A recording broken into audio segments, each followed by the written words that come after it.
في البدء كان الكلمة والكلمة كان عند الله وكان الكلمة الله.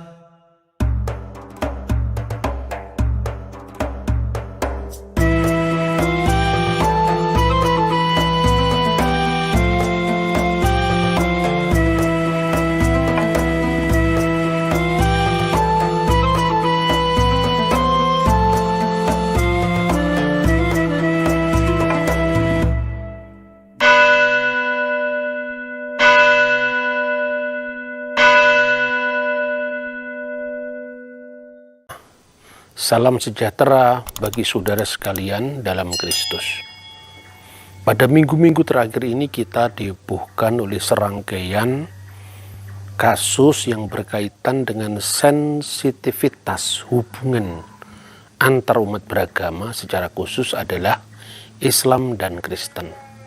Mulai dari kasus Holy Wings sampai kasus buku pelajaran Pancasila dan pendidikan kewarganegaraan yang salah secara fatal di dalam menguraikan atau mendeskripsikan iman Kristen tentang Tritunggal Maha Kudus.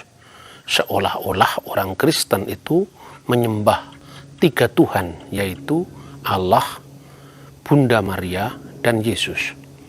Pada kasus yang sebelumnya yang tak kalah hebohnya, yang berakhir dengan penutupan usaha bisnis Holy Wings, itu adalah seorang yang tanpa memperhatikan sensitivitas agama memberikan voucher gratis minuman beralkohol setiap orang yang bernama Muhammad dan Maria.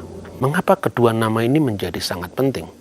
Karena keduanya adalah simbol atau sosok sangat penting di dalam Islam dan kekristenan. Nama Muhammad setiap kali disebut dengan nada hormat sebagai nabi umat Islam yang kepadanya diberikan salam dan sholawat. Begitu juga Bunda Maria. Meskipun banyak dari mereka-mereka yang kadang-kadang tidak sensitif dalam melihat persoalan-persoalan agama ini, mereka mengatakan bahwa kan yang bernama Muhammad, kan yang bernama Maria itu banyak di dunia ini. Itu betul. Tetapi ketika nama Muhammad dan nama Maria itu menjadi simbol dari dua agama yang sangat dijunjung tinggi, maka tentu ini akan melukai umat Islam maupun umat Kristen. Itu bagi mereka yang memiliki sensitivitas tinggi ketika agama mereka disinggung. Nah, saudara-saudara, tingkat pemahaman seseorang yang menentukan dia toleran atau tidak toleran terhadap yang lain, salah satunya ditentukan oleh literasi, yaitu kekayaan bacaan yang dia miliki. Saya berikan contoh. Memang betul bahwa nama Nabi Muhammad itu disebut dengan nada hormat di dalam agama Islam. Muhammad Rasulullah walladzina ma'ahu asyiddau 'alal kufar misalnya. Muhammad itu adalah Rasul Allah dan orang-orang yang bersama dia bersikap keras terhadap orang-orang kafir misalnya. Atau nama Maria yang disebut dengan nada hormat misalnya ketika saudara-saudara Kristiani, orang Katolik mengucapkan salam, yaitu salam Maria, penuh rahmat Tuhan sertamu misalnya. Seperti doa yang sangat terkenal di gereja Katolik. Lalu orang berpikir, kan nama Maria bukan hanya Bunda Maria. Nah, saudara-saudara, kekayaan literasi itu sangat penting. Misalnya, ketika Maria di Indonesia secara khusus ini menimbulkan tingkat sensitivitas yang sangat tinggi ketika itu dikaitkan dengan agama. Tetapi pada pihak lain kita bisa cermati, seandainya orang Indonesia itu mendengar pelafalannya Maryam dalam bahasa Arab, apakah kira-kira orang Kristen memiliki sensitivitas yang sama? Ini untuk pembaca Indonesia yang berliturgi dalam bahasa Indonesia. Padahal ketika itu diucapkan dalam bahasa Arab, bagi orang-orang Kristen yang di dunia Arab, itu sama dengan umat Islam menyebut Maryam.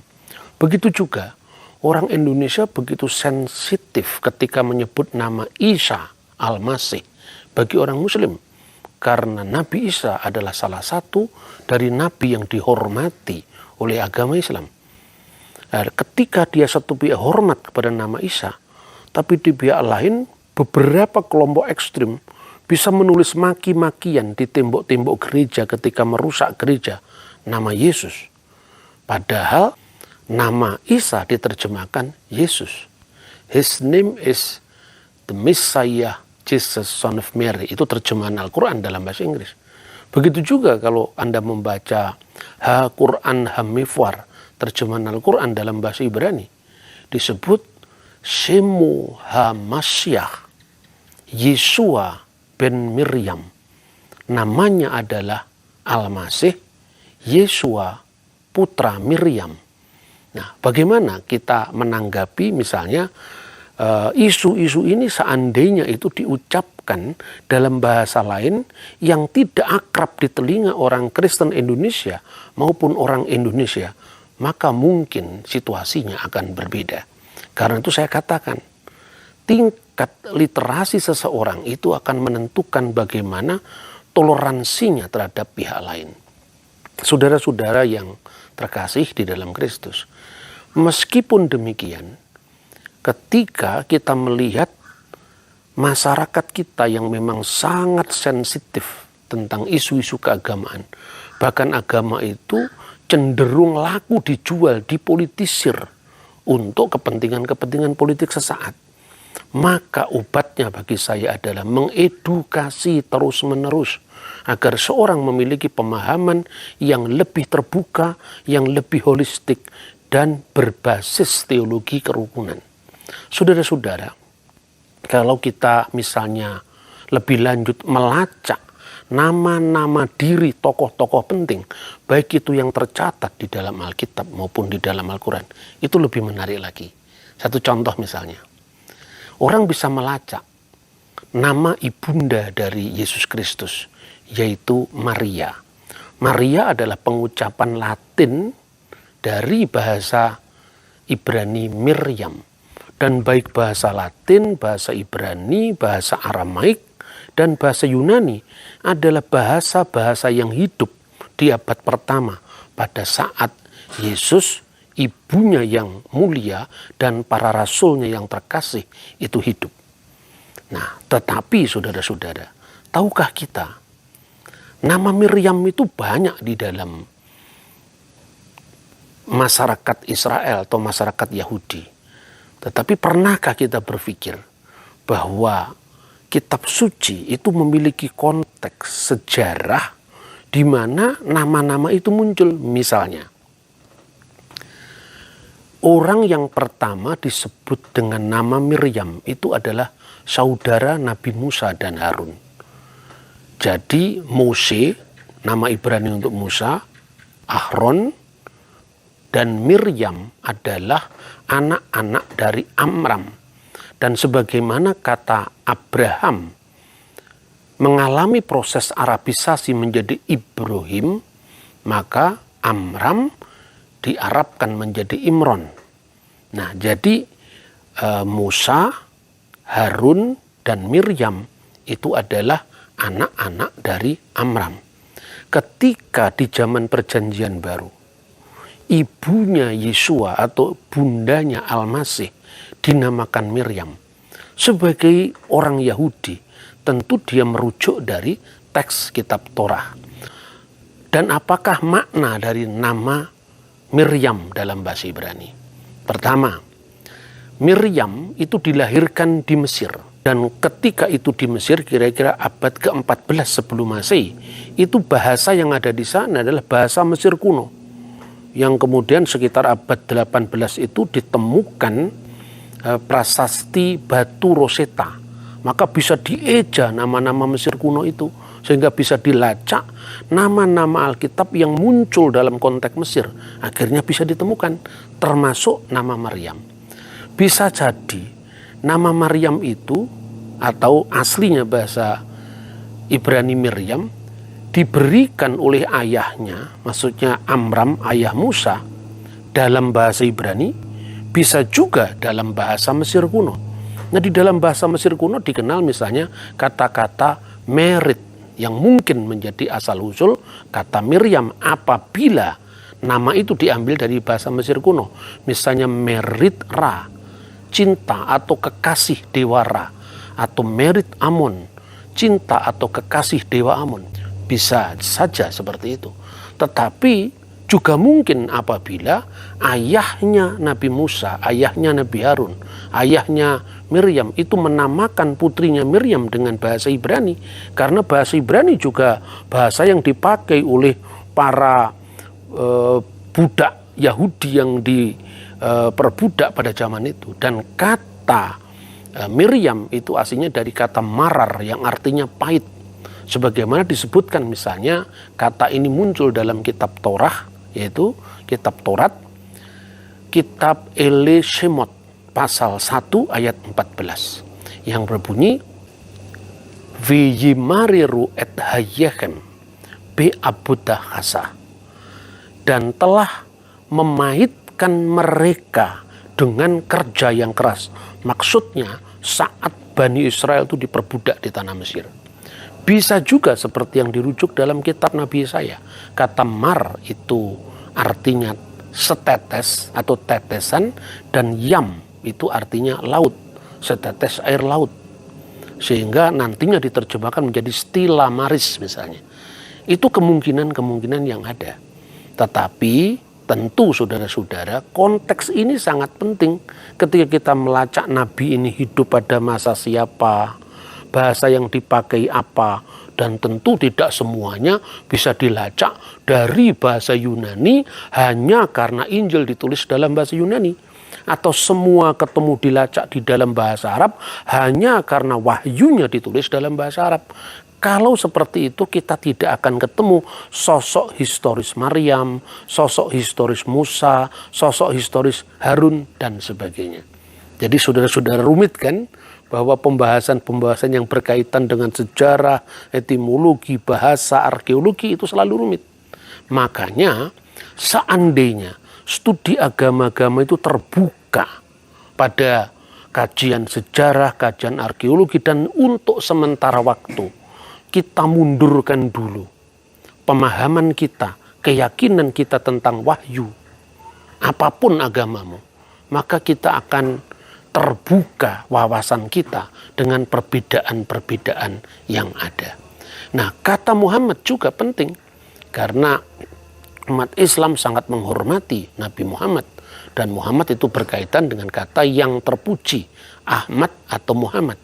Meskipun ada banyak orang yang bernama Muhammad, tapi ketika orang menyebut nama Muhammad, konotasinya adalah Nabi Muhammad SAW. Ini menjadi catatan-catatan yang penting dalam hubungan antar Islam dan Kristen. Nah, terakhir saudara-saudara, membandingkan dua kasus ini. Yang pertama, kasus kecerobohan penulis buku untuk bahan pelajaran kelas 1 SMP, yaitu pendidikan Pancasila dan kewarganegaraan. Ini sangat fatal ketika nama Bunda Maria disebut di situ sebagai anggota dalam tanda kutip dari keyakinan orang Kristen tentang Trinitas. Padahal bicara tentang Trinitas itu bicara bukan aspek ruang, bukan aspek waktu. Itu beyond time, beyond space. Makanya di dalam liturgi-liturgi Kristen selalu dikatakan kemuliaan bagi Bapa, Putra, dan Roh Kudus sekarang dan selalu serta sepanjang segala abad. sepanjang segala abad artinya bukan dalam konteks ruang dan bukan dalam konteks waktu. Sehingga ketika orang Kristen memuji Tuhan, misalnya di gereja ortodoks misalnya, Al-Masdu lillahi walibni waruhil kudus, al-ana wa kulu awanin wa ila dahri tahirin. Amin. Tentu bayangan orang Kristen bukan sosok historis kemanusiaan Yesus yang turun ke dunia. Begitu juga ketika umat Islam membayangkan firman Allah yang kekal, yang qaimatun fiddatillahi ta'ala. Itu bukan tentu wujud kitabnya yang bisa rusak, mushafnya yang bisa dibakar, hurufnya yang berkembang, tetapi Quran yang ada di Lauhul Mahfuz. Nah, ini pemahaman Islam apabila diparalelkan dengan pemahaman Kristen. Nah, ketika kemudian orang kadang-kadang dengan bahasa yang kasar mengejek, Tuhan kok dilahirkan oleh seorang perempuan yang bernama Maria, Tuhan kok mati, Tuhan kok disalib. Ingatlah saudara, seandainya itu ditujukan kepada agamamu, apa yang kira-kira kamu lakukan? Ketika ada banyak orang mengatakan ini umatnya Paulus, rasul palsu. Lah Paulus itu rasul yang sangat dihormati di dalam kekristenan. Disebut Santo Paulus sang rasul. Seandainya ungkapan ini kemudian ditujukan orang Kristen pada agama Islam, misalnya menghujat Muhammad, betapa murkanya masyarakat Indonesia sekarang ini yang sensitifnya dengan masalah agama. Maka beragama itu tentu bertenggang rasa. Itulah sebabnya jauh-jauh sebelum multikulturalisme itu menjadi model bagaimana membangun hubungan yang harmonis antar umat beragama. Tahun 1365 kita sudah punya seloka Bhinneka Tunggal Ika Tandhana Dharma Mangrua.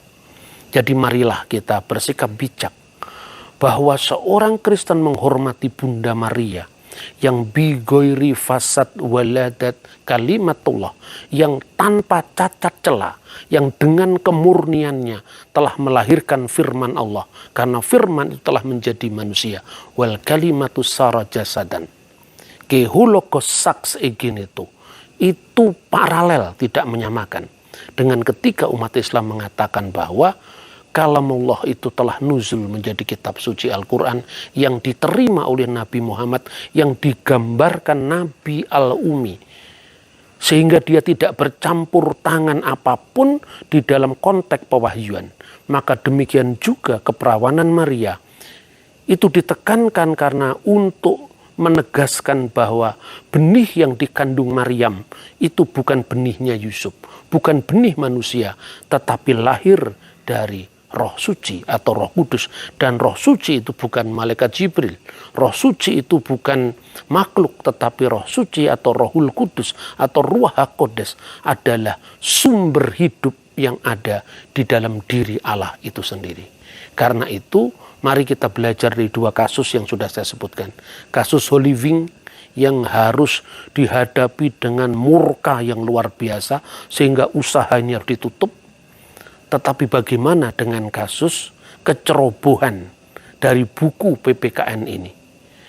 Pada tayangan saya yang pertama saya mengatakan mungkin penulisnya tidak sadar hanya karena dia memahami agama orang lain dari perspektif agamanya. Tapi bagaimana seandainya ini dilakukan dengan sadar? Maka tentu tingkat pelanggarannya apabila disengaja itu sama dengan apa yang dirasakan oleh saudara-saudara Muslim tentang sensitivitasnya isu nama Muhammad dan nama Maria pada kasus Holy Wing. Meskipun saya katakan edukasi atau pembelajaran yang terus-menerus, yang penuh respek, berbasiskan kebinekaan, berbasiskan wawasan pluralisme, itu akan membuat umat beragama semakin dewasa dan rakyat Indonesia akan semakin menyongsong era keterbukaan dengan penuh tanggung jawab tanpa kehilangan jati diri, tapi penuh respek dan hormat kepada perbedaan, merayakan perbedaan sebagai sesuatu yang harus kita syukuri. Karena itulah warisan kita selama berabad-abad. Shalom binika tunggal ika, shalom aleichem beshem hamasiyah.